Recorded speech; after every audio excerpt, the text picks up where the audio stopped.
There is nothing like the smell of freshly baked challah. You know what I'm talking about. It fills the house and everyone is like pulled by their nose into the kitchen because you know that Shabbos is coming, and it is just incredible.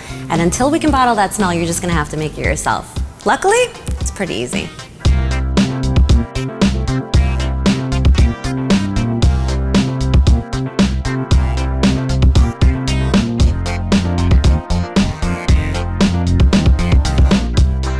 This recipe has been on kosher.com for a while, but I feel like watching a video with a step-by-step is really how you get over that fear of making challah, because yeast dough can be pretty scary, but it's actually very simple. I'm gonna walk you through it, and then you're gonna make challah every week easily, okay?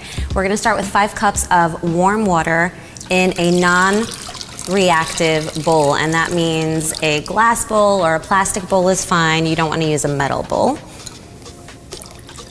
And then we add 4 tablespoons of dry yeast, and just sprinkle that right on top. And then to feed the yeast, because yeast is alive, we want to give it some sugar, and that will help the yeast grow and bubble, and that's what makes our challah nice and fluffy. So I have 2 tablespoons of sugar, and then we just give it a little stir. And it's okay if it looks piecey and clumpy. It's really fine because it comes together at the end. And then you set this aside to proof, and what that really means is that it puffs up, and that's how you know that your yeast is active and alive. I like to buy a big package of yeast and keep it in the freezer, in a freezer zip top bag, and then I find that it lasts the longest that way. But yeast can die and it can become inactive, and if you find that after 10 minutes it still looks the same, you don't want to use that yeast, and then you don't ruin the entire batch of dough after waiting for so long. You just start with fresh yeast. So that's why we proof it, because we want proof that it'll work. While our yeast is proofing, we're gonna go ahead and combine the rest of the ingredients of the challah. Now you need a 5-pound bag of flour. Sometimes you need more than 5 pounds, so have some extra on hand. And you wanna add most of it to a bowl. So I kind of hold on to a handful in here in the bag, and then just empty the rest of it. So I do have some still in there. There's some flour to clear. And then into this flour, we add the rest of our sugar and our salt. If you add salt directly to the yeast mixture, it'll actually deactivate the yeast. So we want to add it kind of at the furthest stage to the yeast as possible. So we go ahead and add it there. We take a fork, give it a nice quick stir. Then we add the oil, eggs, and some honey for sweetness. If for some reason you don't want to use honey, you can just increase the sugar a little bit. And then before we go in and start mixing with our hands, you just kind of want to get everything going. Beat the eggs a little bit, get it all shaggy. And then we're going to start mixing with our hands once we incorporate the yeast, which is really nice and bubbly already. So now we mix everything together and it looks like a science experiment gone wrong, and that's how you know you're doing something right. So don't worry, don't panic. Everything kind of looks clumpy and weird, and it's okay because it's all gonna smooth out at the end. Now we're ready to add our proofed yeast. Now a rule of thumb, you know how they say a watched pot never boils? So a watched bowl of proofing yeast never proofs. Trademark that one.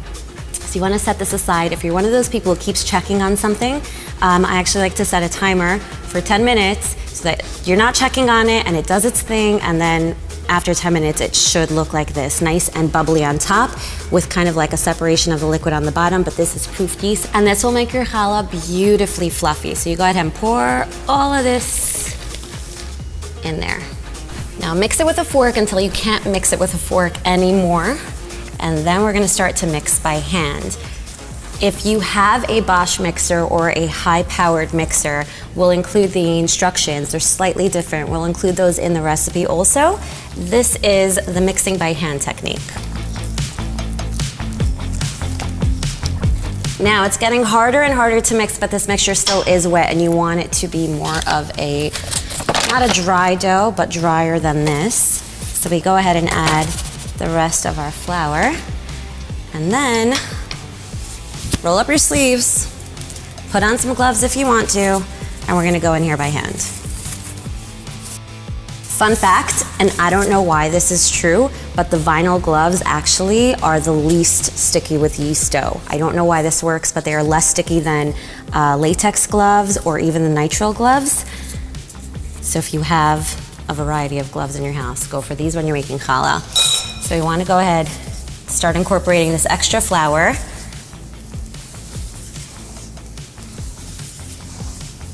Now when it starts to get a little harder to mix in the bowl, I actually like to knead it on the countertop. So make sure it's nice and clean and spill out everything you got. You want to kind of even rub out the sides to get all that flour and all that excess, even the parts that are piecey. In the end, it all comes together. And this is the part that really builds the challah and makes it incredible. What we do is we knead, and I think this is where a lot of people get confused because it's very hard to explain it in words. You kind of have to see this, and that's why we wanted to make this video so that you can actually see it. So what you do is you bring over the dough and then you push it forward while you press down, okay? And we're incorporating all of that extra flour and we're building up the gluten, which is the structure of the dough, which gives challah its like signature deliciousness. The fluffy, stretchy dough, this is what does that. And this is why it's important to use high gluten flour, though if you're in a pinch, you actually can use all-purpose flour for this recipe. People have told me that they use whole wheat flour successfully also. I think you just might need to add a little bit extra water when you use whole wheat. So you just keep going. And what we're doing is getting rid of all these lumps, and we're gonna make this beautiful elastic dough. Bring in all your flour from the sides and rotate and fold over, press forward. If you're struggling with kneading because it is kind of difficult, you want to use all of your weight, sometimes it's easier to stand on a step stool so that you really have your weight working with you and like helping you push that dough down. It's easier if you're like above the dough. So this is like tippy toes, but if you have a step stool, it's even better.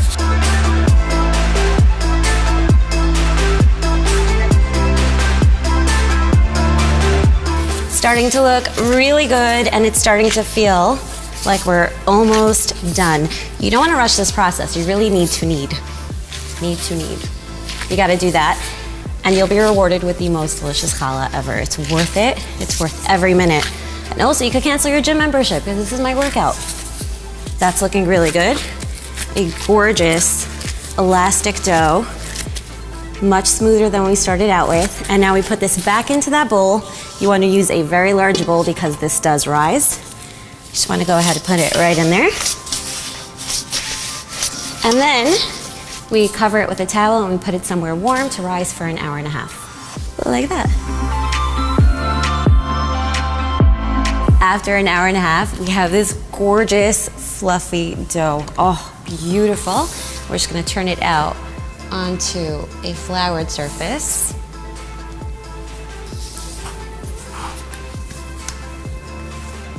All of that. Nice.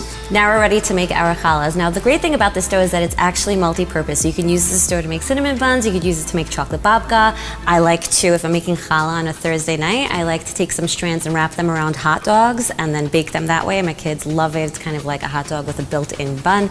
So it's a multi-purpose dough that you could use for almost anything, but we're gonna stick to challah today. I like to make 6 medium-sized challahs out of one batch of dough, but if you like them larger, you can make 5 or even 4. It's entirely up to you. You can use some of the dough, of course, to make challah rolls. The possibilities are endless, but I'm gonna split it into 6.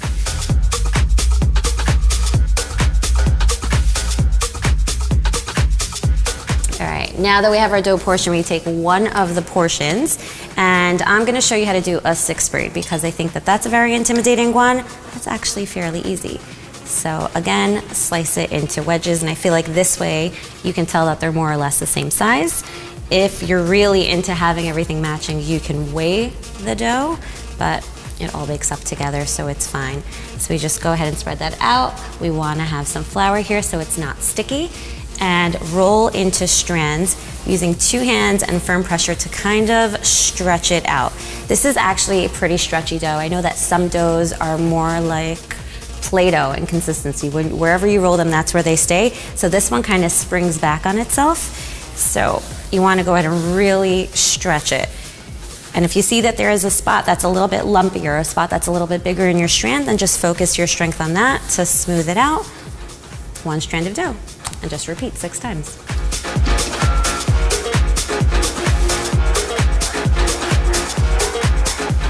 right, now we've got our 6 strands of challah. We coated them all lightly with flour on the outside so they don't stick to each other while we're braiding. And we just go ahead and pinch them together at the top. Now you might notice that some are a little bit longer than the others and you're worried that they're not going to bake up right, and it's okay because I'll show you what we do at the end. No one will know. Go ahead and pinch them at the top, move our flour to the side, and what we're working with here is groups of 2. So it doesn't matter which side you start with, you just want to work with groups of 2. So I'm just going to start with this side, and we're going to call this strand 1 and this strand 2. So we're going to take 1 in the middle, and by middle I mean the middle of the 4. I know this is a lot of talking, but once you have it going, you'll understand really easily. So just take some intro. So we do 1 in the middle and then 2 overall. So we go like this. We never cross hands. I'm never taking like this. It's always straight. 1 in the middle of the others that are there and 2 overall. And then we do it again, but from this side, except now this is 1 and this is 2 because we always count from the outer edge. So again, it's 1 in the middle and 2 overall. Is that making sense? We're gonna do it again. And even after years and years and years of doing this braiding technique, I always say it in my head so that I don't get confused. 1 in the middle and 2 overall. 1 in the middle and 2 overall. 1 in the middle and 2 overall. 1 in the middle and 2 overall. 1 in the middle and 2 overall. 1 in the middle and 2 overall. 1 in the middle and 2 overall. 1 in the middle and 2 overall. 1 in the middle and 2 overall. Until you get to the end. Now once you get to the end, you'll notice at the very beginning I feel like looks sloppy to me. It always bothers me and it's a little bit weird by the time we got to the braid part. And I always like it when my challahs have height, especially when you're using a challah pan. When they have that height, it's just wonderful. So I like to cut off the end and then pinch it closed here and then cut off this end and pinch it closed here. And then use this dough that we just pinched off, so that's where your strands not being the same length really doesn't make much of a difference. We take all of this dough and we actually put it right on the bottom of the challah. And we smush it together and it'll bake up together and just gives you that gorgeous height in the middle. And we transfer this to a parchment baking sheet or to a challah pan. So now for our second challah, I'm actually gonna show a 4-strand because I know that even though that was an explanation, I think that 6 is still like maybe not the first time you make challah, maybe the second time you make challah. So for this one, we're gonna do an easier one, and it's a 4-strand.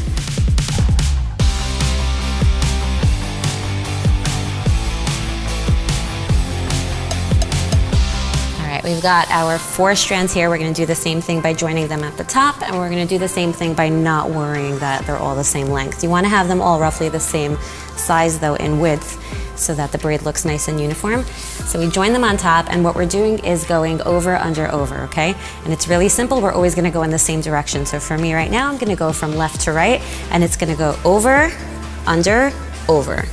And then we start again with the one on the left. Over, under, over. Start again. Over, under, over. Over, under, over. Over, under, over. Over, under, over. Once you get to the bottom, pinch it shut, and we're gonna do the same thing by cutting off the edge and then pinching it and cutting off the beginning edge, because no matter what happens, the beginning always looks bad. And we go ahead and pinch that. We take all this and we put it on the bottom so that it rises beautifully as well. So we go like that, and the challah goes over it. And there is your 4-strand.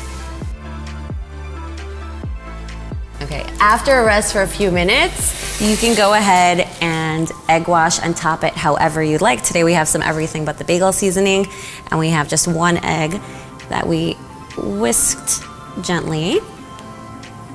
And just go ahead and brush that on. And you want to get it in all those cracks and crevices, and this is going to give you a beautiful shiny challah. If you don't want to top it after this, that's fine too.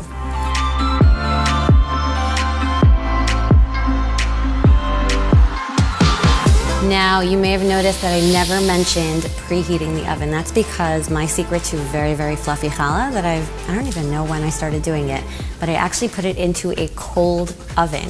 Then, once it's in the oven, I turn it to 350, and while it heats, the challah gets nice and fluffy. It kind of rises slowly in the oven as it's heating up. So we're gonna put this in a cold oven, set it to 350 degrees, and once it hits 350, we're gonna bake it for around 40 to 45 minutes. And you're rewarded with the most delicious aroma and the most delicious fluffy challah.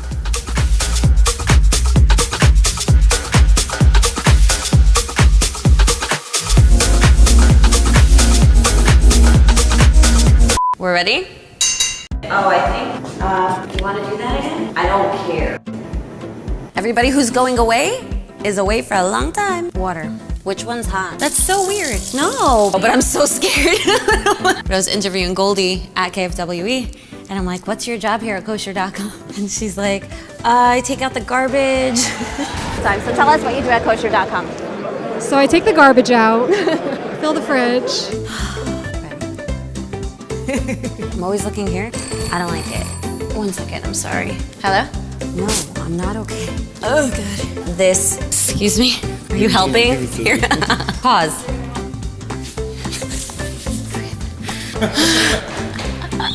Okay, cool. Ricky, you want to do the makeup for the challah? I'm really not okay. Is that a helicopter? Should we stop? Yeah, look at them. That'd be great. Join me in our next episode. We're making creamy, salty, marinated feta, a perfect appetizer for Shavuos or any time.